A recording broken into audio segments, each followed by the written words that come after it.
My stepsister got stuck in the washing machine. I think she's dead. Step bro, can you help me? The words woke me from my nap like a slap to the face. I sat up in confusion, groggily wiping the sleep from my eyes as I looked around the dim room. The door to my bedroom was open, and the portentous dark of the hallway loomed in the distance. While my mind scattered to recollect what was going on, I felt for my phone in the hope of clarity. The screen was blinding. No missed calls, no texts, nothing. Only a little caution sign in the upper right corner, near the battery. No service. Hello? I called, swinging out of bed. I was shocked I heard anything at all. I'm usually a really heavy sleeper. The house felt empty, abandoned even. A feeling I was still getting used to in the new house. My mother had recently remarried after over a decade of being single. The man had money, the kind where your house echoes because there's not even furniture or bodies to fill the space. The only thing stranger than your mom shacking up with someone 15 years older than her, his house sitting there empty home on spring break. Lisa? I called once more and got nothing but silence. Lisa is my stepsister. Whereas I had volunteered to sit out their ravishing vacation in exchange to catch up on Elden Ring and jerk off in peace, Lisa had skipped to go wild while Daddy was away. Our dorms were closed for the holiday, making each other annoyed acquaintances for the week. We're both in our early 20s and single, and we don't care much for each other. I remembered laying down for a nap, in preparation of pulling an all-nighter, while Lisa waited for her ride, dressed in an outfit her father would shriek at. She said she would be back late, and it was only 9 p.m. Hello? My voice echoed again. Standing in the doorway, the house was especially dark. Every light was off, the only residual glow coming from a single doorway downstairs. The laundry room. Step, bro? Can you help me? A voice beckoned from downstairs, making me jump. It was faint, but just loud enough to hear. It sounded like Lisa, but it sounded muffled. I sighed, already irritated. Lisa? What are you doing? I thought you were out. I called, heading down the hall. I flipped every switch as I went, trying to bring in as much light as I could. The place was creepy in the dark.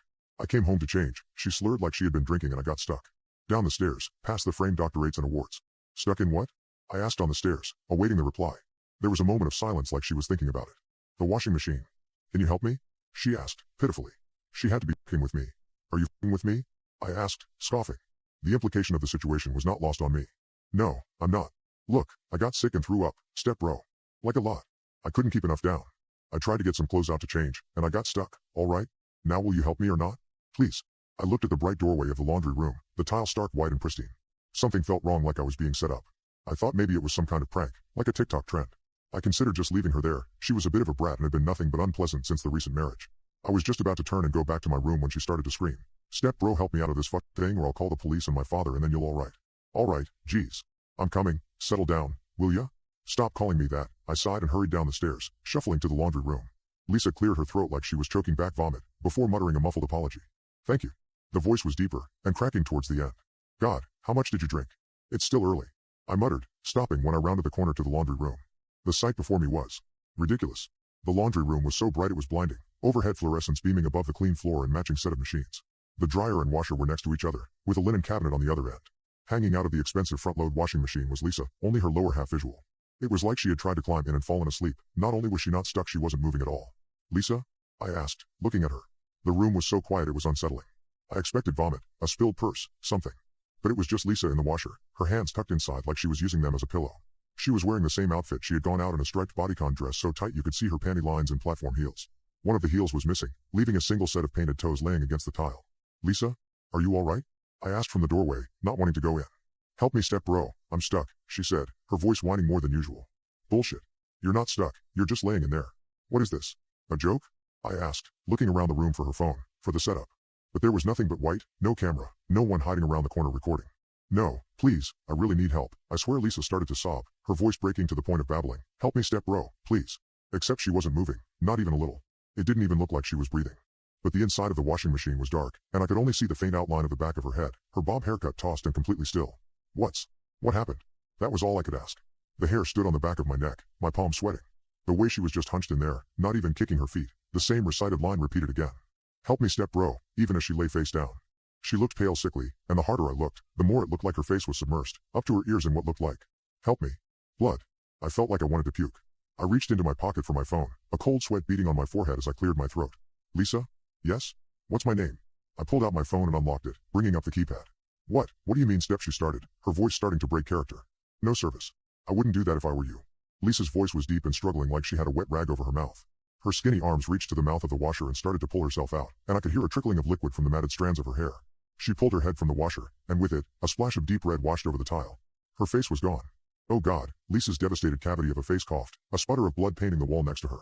She reached for me with mangled hands, each digit broken in different directions. She tried to stand with her bare foot and slipped. I left her there. I ran as fast as I could, bounding up the steps to the sounds of her trying to get up on the slippery tile. A guttural moan echoed after me, an angry call that chilled my bones. The lights flickered at the sound, blinking erratically until the noise stopped. Back down the hall, and into my bedroom. I slammed the door behind me and locked it, frantically looking around somewhere to hide. I could hear them coming, one bare foot followed by the heel. It was clumsy, but it was gaining fast. I considered hiding under the bed, but it was too low to the ground and I didn't know if I'd fit. I didn't want to get stuck myself. Lisa slammed into the door, and the hinges rattled. It wasn't going to hold for long. I didn't have enough time. The closet was my only chance. I opened the door as quietly as I could and ducked into the clothes, pulling it behind me before huddling under them in a ball. As soon as I sat on the carpet I heard a squelch, like I had sat in something. As a cold wet substance soaked into the seat of my pants, the door to my bedroom exploded.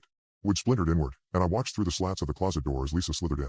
She wormed her way through the hole in the door, the bleeding crater in her face reverberating angrily as her head whipped around. She flopped on the bed first, and when she couldn't find me, she slithered underneath.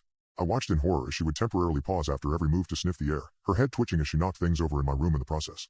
Step bro, the monster gurgled slowly, moving impossibly as it blindly scoured the room. It twisted so far I heard ribs break, and when it propped itself up with its hands the flesh would tear, exposing bone. Wrists are cracked, knees twisted, and tendons are torn. With an angry shriek, the monster slithered out of the room. I heard it rampaging through the hall and into my mom's room, and then into Lisa's when it couldn't find me. When it had no luck I heard it moving downstairs, and I listened to its path of destruction as it tried to find me. When it got quiet for a while, I chanced to look with my phone to see what I was sitting in. As soon as the light went on I had to resist the urge to scream, holding my breath and nearly pissing myself when I finally saw what was soaking into my clothes. The carpet was caked in blood, a splotch of heavy crimson that had sprayed outward and onto my clothes. Inches away from where I sat were a single high-heeled shoe and a blood-stained phone. Lisa's. I wiped the blood from her phone and unlocked it, to see the same sickening icon of no service. I tried calling 911 with both her phone and mine, and the call wouldn't go through, even when I hit emergency service call. I tried to check her recents, to see if I could find any answers to what was going on. Her call logs show several incomplete calls, 5 to the police, 4 to her father, and 7 to me. None of them were able to connect. I checked her texts too. The last one that went through was outgoing, a response to a contact labeled only as in that said, "Still, picking you up? I want to get up in some guts." To which she replied with a thumbs up emoji. I don't know who him is, but it's not the part that unsettles me the most. It's the 9 failed texts that she sent to me that never made it through. While I was 5 feet away, sleeping. "Kyle, wake up, my Tinder date followed me home. I'm hiding in your closet, Kyle. Wake the fuck up. He's in here. I don't have a service. I tried to wake you up. I think he can hear me. I don't want him to find me. Kyle, wake the fuck up, Kyle. I've been in here for a while now, and my phone's about to die. I don't know what it is, but it's still down there. I would have tried to sneak past it, but it hears everything. I even had to mute my keyboard on my phone so I could type this out. I tried calling my mom, the police, my stepdad. Nothing will go through. It just says I don't have a signal. I thought of jumping out the window, but I think it'll get me before I can get out. It's gotten faster, the more of Lisa it leaves behind. Last I heard it was moving things around and stacking them like it's trying to keep me from getting out. I'm going to try and post this somewhere, and see if I can get enough signal for it to go through. If you get this, please send help. And if you get in here, do not help her out of the washing machine. Lisa, I'm sorry. Think I might try the window after all.